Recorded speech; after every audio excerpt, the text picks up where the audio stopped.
अस्सलामुअलैकुम वरहमतुल्लाहि वबरकातुह। अज़ीज़ दोस्तों, साथियों, मैं मोहम्मद शहज़ाद खान आप तमाम ही का अपने चैनल एस के एडुविज़न में खैर मकदम करता हूँ। आप तमाम ही का तहे दिल से इस्तक़बाल करता हूँ।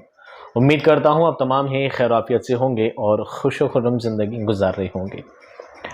जैसा कि दोस्तों आपके निसाब में जो शामिल हैं, जितने भी शुअरा शामिल हैं, उन तमाम ही शुअरा की हयात व ख़िदमत को हम पिछले वीडियोज़ में पढ़ चुके हैं और उन शुअरा की हयात व ख़िदमत के बाद उनकी जो गज़लें और नज़में जो आपके निसाब में शामिल हैं, उनको भी हम बारी बारी पढ़ चुके हैं।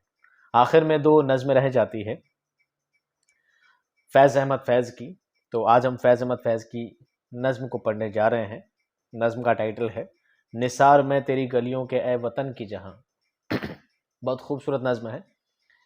कोशिश करेंगे आपको एक एक मुश्किल अल्फाज की तरफ निशानदही करते चलेंगे और आप उन मुश्किल अल्फाज को नोट डाउन करते चलिएगा। साथ ही मैंने इसकी तशरीह भी ली है, तो तशरीह मैं नीचे करता चलूँगा। एक एक बंद की को पढ़ते जाएंगे और एक एक बंद की तशरीह करते जाएंगे। पहला बंद क्या है, देखिए। निसार में तेरी गलियों के ए वतन के जहाँ, चली है रस्म की कोई न सर उठा के चली। जो कोई चाहने वाला तवाफ को निकले, नज़र चुरा के चले जिस्म जाँ बचा के चले। है अहले दिल के लिए अब ये नज़म, है अहले दिल के लिए अब ये नज़्म बस तो कुशाद, कि संग व खिश्त मुक़य्यद है और सग आज़ाद। निसार में तेरी गलियों के ए वतन के जहाँ, निसार करना यानी न्यौछावर करना, कुर्बान करना, और वतन आप जानते हैं देश। चली है रस्म, रस्म यानी रीत, कि कोई ना सर उठा के चले, कि कोई भी इंसान सर उठा के नहीं चले, एक ऐसी रस्म चली है। जो कोई चाहने वाला तवाफ को निकले, तवाफ का मतलब होता है चक्कर लगाना, है ना। जब काबा शरीफ का तवाफ किया जाता है, चक्कर लगाए जाते हैं, तवाफ यानी चक्कर लगाना। नज़र चुरा के चले जिस्म जान बचा के चले, नज़र को बचा के चले, जिस्म और जान को, अपने जिस्म को, अपने शरीर को, अपनी जान को बचा कर चले। है अहले दिल के लिए अब ये नज़्म बस तो कुशाद। है अहले दिल, अहल कहते हैं वाले को, दिल वाले लोगों के लिए अब ये नज़्म क्या है, बस तो कुशाद, खोलना और बंद करने जैसा है। कि संग व खिश्त मुक़य्यद है और सग आज़ाद। कि संग व खिश्त फारसी का लफ्ज़ है, संग यानी पत्थर, खिश्त यानी ईंट, खिश्त यानी ईंट, मुक़य्यद यानी कैद है, और सग आज़ाद, सग कहते हैं कुत्ते को, सग कहते हैं कुत्ते को, कुत्ते आज़ाद हैं। सग फारसी का लफ्ज़ है, कुत्ते के लिए कहा जाता है। अब क्यों कहा गया है, कैसे कहा गया है, एक एक लाइन की हम क्या करेंगे, तशरीह करते चलेंगे। पहले बंद में शायर क्या फरमाते हैं, देखिए। इस बंद में फैज़ अहमद फैज़ फरमाते हैं कि ऐ वतन तेरी गलियां और कूचे मुझे बहुत ही प्यारे हैं, इसलिए मैं अपने आप को उन पर निसार करना चाहता हूँ। यहाँ की रस्म ही अजीब व गरीब है कि कोई मुहिब वतन सर उठा के ना चले, क्योंकि यहाँ के हाकिम ऐसा पसंद नहीं करते हैं। अब अगर कोई मुहिब वतन वतन की हिफाजत के लिए निकले तो उसको खुले बंदों चलने की आज़ादी नहीं है, बल्कि वो हाकिमों की नज़रों से पोशीदा तौर पर निकले, ताकि उसको कोई ना देखे और साथ ही साथ अपने आप को बचाए, वरना यहाँ के हाकिम उसको गिरफ्तार करके कैद में डाल देंगे।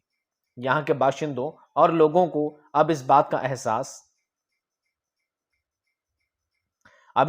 का एहसास होने लगा है कि यहाँ के हाकिमों ने पत्थर और ईंट कैद में रखे हैं और कुत्तों को लोगों के सताने के लिए छोड़ा है, के लिए खुला छोड़ दिया है। ठीक है। अब ये कुत्ते को खुला छोड़ने का मीन्स क्या है, इससे एक रिवायत है, रिवायत देख लीजिए। इस बंद के आखिरी शेर में सनअत तलमीह का इस्तेमाल किया गया है। शेख सादी ने गुलिस्तान में एक कहानी बयान की है कि एक दफ़ा एक दरवेश एक शहर में दाखिल हुआ। रात का वक्त था।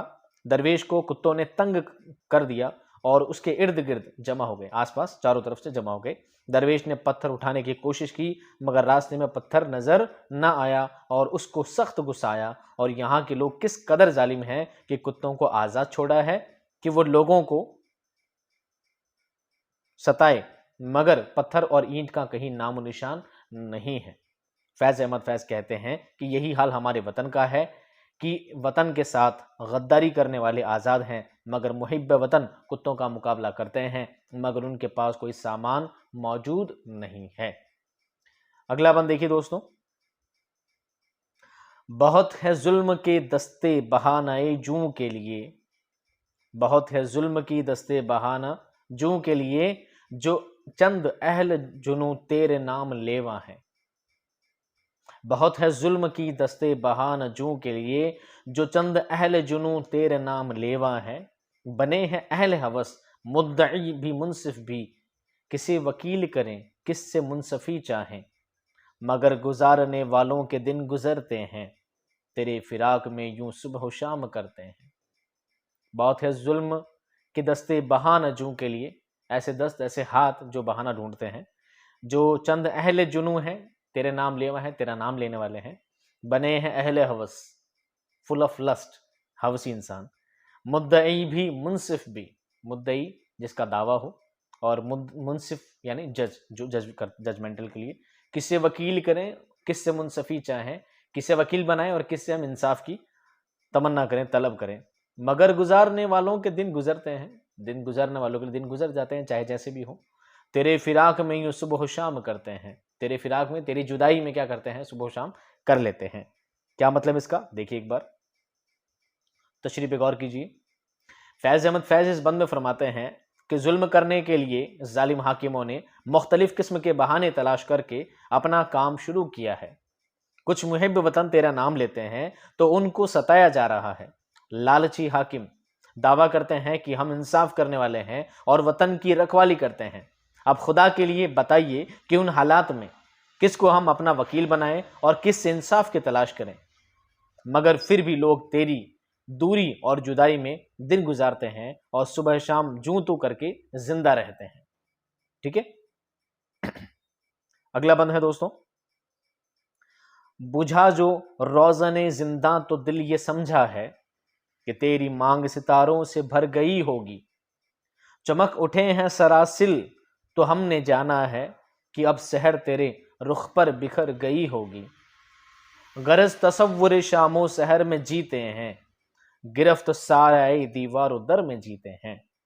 बुझा था रोज़ने जिंदा तो दिल ये समझा है, जिंदा कहते हैं कैद को, और जो कैद की खिड़की बंद हो गई, बुझ गई, कि तेरी मांग सितारों से भर गई होगी, तेरी मांग में जैसे सितारे भर गए होंगे, इसलिए क्या हो गई, बंद हो गई। चमक उठे हैं सलासिल तो हमने जाना है, सलासिल जमा है बेड़ियों की, बेड़ियां कैद में जंजीरों की, कि अब शहर तेरे रुख पर बिखर गई होगी। शहर सुबह, रुख यानी चेहरा, महबूब के लिए कहा जाता है। गरज तसव्वुर शामो शहर में जीते हैं, तसव्वुर एक कल्पना, शामो शहर, सुबह शाम में ऐसे ही जीते हैं। गिरफ्त सायाए दीवारों दर में जीते हैं, दीवारों में, दर इन दरवाजे पर, ऐसे ही हम दिन गुजारते हैं। ये थे वर्ड के मीनिंग्स। अब आते हैं तशरीह में कि डिटेलिंग में इन बातों को किस तरह शायर ने पेश किया है। शायर को कैद खाने की तंग व तारीक यानी अंधेरी कोठरी में वतन की याद आती है कि जमाना गुजर गया और कैद खाने की खिड़की से जब दिन की रोशनी ओझल हो जाती है और शाम को रोशनी नहीं होती है, जब रात की तारीकी छा जाती, तो शायर समझता है कि वतन की मांग सितारों से भर गई होगी और हमारी कलाइयों में जो जंजीरें पिन्हा हैं वो चमक उठी। शायद सुबह ने तेरे चेहरे पर अपना रुखसार यानी गाल, अपनी जुल्फें बिखेर रही हैं और इस तरह हम सुबह शाम तेरी जुदाई में गुजारते हैं।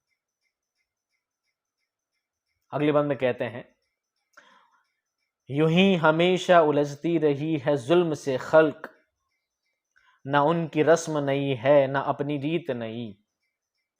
यूं ही हमेशा खिलाए हैं हमने आग में फूल, ना उनकी हार नई है ना अपनी जीत नई। इसी सबब से फलक का गिला नहीं करते, तेरे फिराक में हम दिल बुरा नहीं करते। यूं ही हमेशा उलझती है जुल्म से खल्क, यानी हमेशा जुल्म से, हमेशा शोषण से ये खल्क, ये लोग, ये जनता, ये अवाम क्या है, उलझती रहती है। ना उनकी रस्म नहीं है ना अपनी रीत नहीं। रीत रस्म दोनों लगभग एक ही मुतरादिफ है। ना रस्म नहीं है ना रीत नहीं है, ये रिवायत हमेशा से चली आ रही है।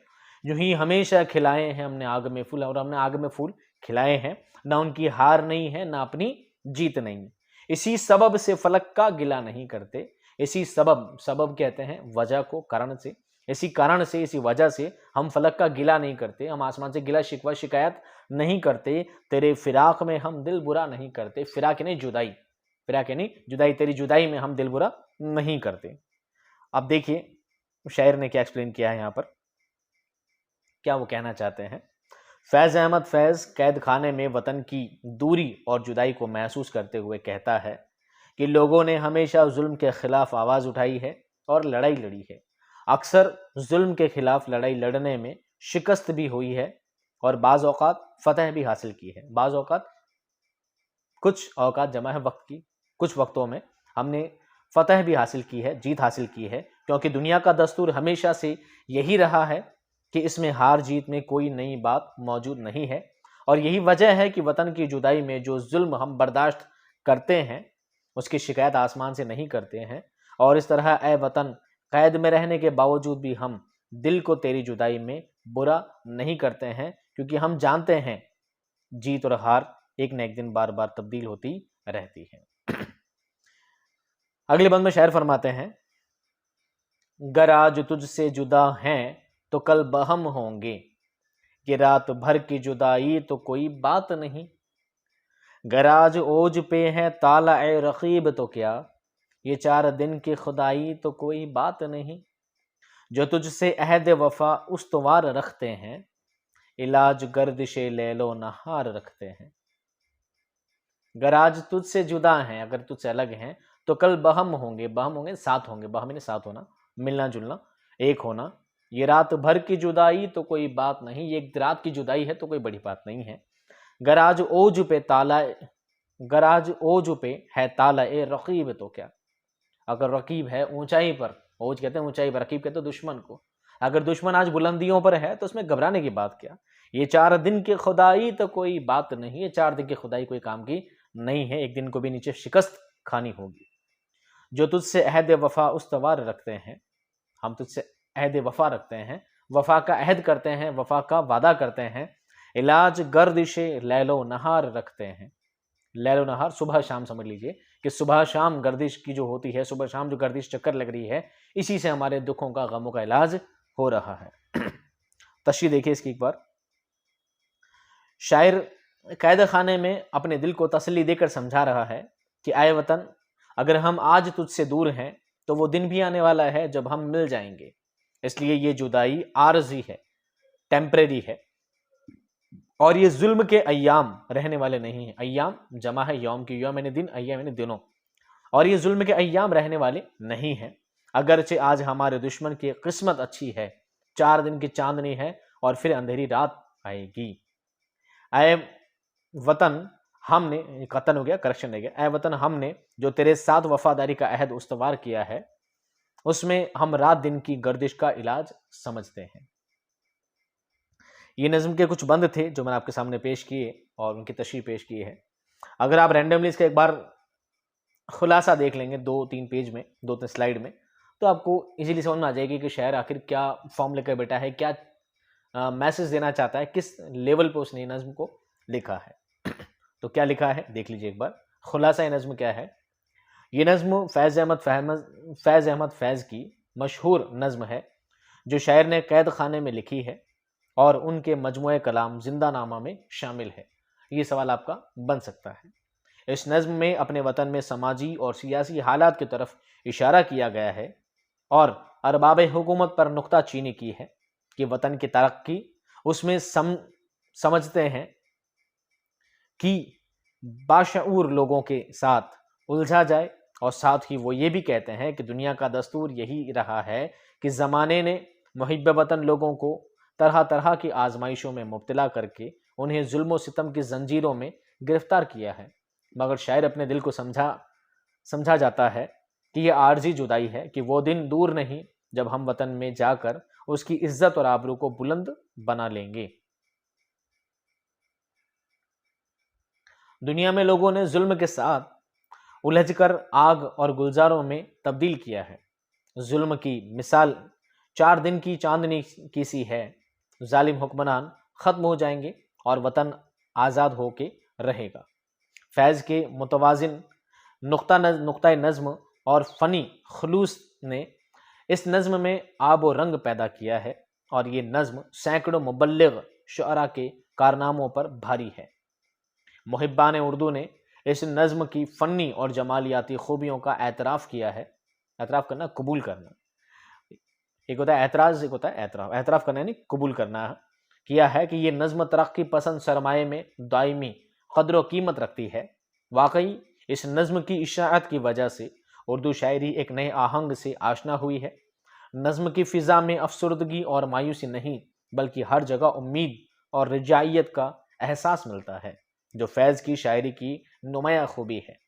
नज़्म में बेजारी, तलखी या पसपाई के बजाय एक तरह की मिठास और कसक है, जिसमें उनका जमालियाती वजदान एक खुश आइंदा फ़ज़ा पैदा कर देता है। हक़ाइक़ के इदराक और शऊर ने अपनी ज़ाती तजुर्बात और वारदात की दुनिया से निकाल कर ज़माने की तीखापन तलखियों से आंखें चार करना भी सिखा दिया है। यही वजह है कि वो अपने वतन के लिए बड़ी से बड़ी कुर्बानी देने के लिए तैयार है। इस नज़्म में वो मुहिब्ब वतन शहरी की तरह रोना नहीं रोए हैं, बल्कि एक मुजाहिदाना अज़्म और वलवले के साथ लोगों को हिम्मत और हौसला अता करते हैं। इस खूबी की वजह से नज़्म का आहंग बहुत ही बुलंद नज़र आता है। उम्मीद करता हूँ खुलासे से आपको पूरी नज़्म वाज़ेह हो गई होगी। नज़्म में आए मुश्किल अल्फाज आपने नोट डाउन कर लिए होंगे और नज़्म आपकी समझ में आ गई होगी। अब आगे की जो बात है वो सभी के लिए नहीं है। जो लोग सिर्फ घूमते फिरते मेरे वीडियोस पर आते हैं और आधा पर्दा वीडियो स्किप करके धमाधम देखकर भाग जाते हैं उनसे इतनी रिक्वेस्ट नहीं है, पर जो लोग कंटिन्यू वीडियोस को पूरा देखते हैं, पूरा गौर करते हैं, चीज़ों को समझने की, जानने की कोशिश करते हैं, उनके लिए मेरी दुआ है अल्लाह ताला उन्हें कामयाबी अता फरमाए। साथ ही उनको ये बताना चाहूँगा, काफ़ी सारे पीडीएफ के लिए कमेंट आए थे। तो पीडीएफ का मसला दोस्तों यही रहा है कि मेरे पास पूरा सिलेबस आपका अवेलेबल नहीं है। एक्चुअली आप झारखंड से बिलोंग करते हैं, मैं राजस्थान से बिलोंग करता हूँ। तो जो चीज़ें इंटरनेशनल लेवल पर हैं, जो चीज़ें नेशनल लेवल पर हैं, जैसे गालिब हैं, इकबाल हैं, फैज़ अहमद फैज़ हैं, जो कंटेंट नेशनल लेवल पर रहता है, एनसीईआरटी के अकॉर्डिंग उस कंटेंट को तैयार करने में, प्रिपेयर करने में कोई दुश्वारी मुझे नहीं होती है, इसलिए मैं सारी वीडियो आपको प्रोवाइड मैं कर चुका हूँ। उर्दू ज़बान की इब्तिदा के बारे में, उर्दू ज़बान की इब्तिदा के बारे में जो वीडियोस थे वो मैंने अपलोड कर दिए हैं। साथ ही गालिब, इकबाल और मीर जैसे जो शुअरा आपके निसाब में शामिल थे, उन सभी की हयात व खिदमत मैंने सामने पेश कर दी है। अब रहा आपके दो अलग अलग चैप्टर, एक आपका अफसानवी नावलवी जो चैप्टर है वो आपके झारखंड तक ही सीमित है, तो वो कंटेंट प्रोवाइड करना मेरे लिए मुश्किल होगा। और दूसरा, झारखंड में उर्दू ज़बान के इर्तिका वगैरह वो कंटेंट भी मेरे पास अवेलेबल नहीं होगा, इसलिए आप इस कंटेंट से भी काम चलाएं। पर मैं कोशिश करूंगा उनसे रिगार्डिंग कंटेंट अगर अवेलेबल हो सका तो मैं आपको वीडियो ज़रूर प्रोवाइड करवाऊंगा। अब आपकी फैज़ अहमद फैज़ की एक नज़्म और रह गई है, तो इंशाल्लाह नेक्स्ट बार वो नज़्म भी करवा देंगे बहुत जल्द। इस तरह आपका सिलेबस मेरी तरफ से तो कंप्लीट है, आप पढ़ते रहें, कोशिश करते रहें। अगर पूरा कोर्स मेरे पास अवेलेबल होता, झारखंड से रिलेटेड भी जो चीज़ें सारी मेरे पास अवेलेबल होती, तो मैं पीडीएफ बंच बनाकर आपको एक पेड कोर्स के तौर पे पूरा बंच मैं आपको इकट्ठा दे सकता था। लेकिन चूंकि मेरे पास आधा ही सिलेबस अवेलेबल है, झारखंड से रिलेटेड जो भी शुअरा वगैरह हैं, जो मुसन्निफ़ वगैरह हैं, वो चीज़ें मेरे पास अवेलेबल नहीं है, इसलिए मैं आपको ये सारी चीज़ें एक साथ नहीं दे सकता। इसलिए मैं आपको बारहा मना कर चुका हूँ कि मैं पीडीएफ मेरे पास अवेलेबल नहीं है। मैं इस बारे में गौर फिक्र करूँगा। मैंने कोशिश की कि मैं झारखंड का कोर्स किसी तरह आप तक अवेलेबल करवाने की कोशिश करूँ, ताकि मैं पूरा बंच फॉर्मेट में पूरा आपको कोर्स अवेलेबल करवा सकता, लेकिन ऐसा नहीं हो पाया। उसके लिए मैं कोशिश करता रहा था, लेकिन फाइनली जब मुझे उसका पूरा कंटेंट अवेलेबल नहीं हुआ, ये सारे नेशनल लेवल के नहीं है, शुअरा मुसन्निफ़ जो भी हैं, इनका कंटेंट पूरा अवेलेबल नहीं होता है, इसलिए मैं आपको सारे पीडीएफ उपलब्ध नहीं करवा पाऊँगा। आप इन वीडियो से ही काम चलाइए, स्क्रीनशॉट ले लीजिए, याद रखिए, जैसा भी आपको बेटर लगता है अपने हिसाब से आप कर सकते हैं। मैं मिलता हूँ आपको नेक्स्ट क्लास में एक शानदार वीडियो और ज़बरदस्त एक्सप्लेनेशन के साथ। आपकी कोई भी क्यूरी हो कमेंट करते रहिएगा, आपके वाजिब कमेंट का जवाब ज़रूर दिया जाएगा। तब तक खुश रहिए, आबाद रहिए, खुदा हाफिज़।